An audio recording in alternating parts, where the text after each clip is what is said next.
Exposure could mean a lot of things. You could, for example, expose somebody to danger by letting loose information. Or you can influence a child to good habits by exposing it to good books. You can also be exposed to heat, wind, rain, radiation, or even worse, heavy metal. Never mind those today though. Today we're talking about light. I take it you are here for photo-related reasons, so let's dig into it.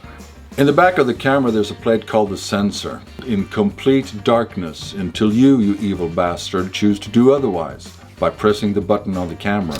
When the curtain that is protecting the sensor from light is abruptly withdrawn, it is exposed to the light. Apart from external light sources like light bulbs, flashes, the sun, you have two ways of influencing how much light hitting the sensor. Some fractions of a second can make a huge difference, so you better think it through. And the other one is just as important, is the size of the hole that is letting in the light to the sensor.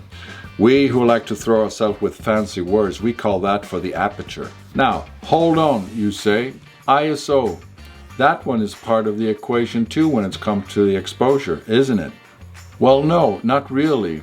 The amount of light hitting the sensor will be the same regardless of your ISO setting, but you will be increasing or decreasing the sensitivity of it. Think of it this way.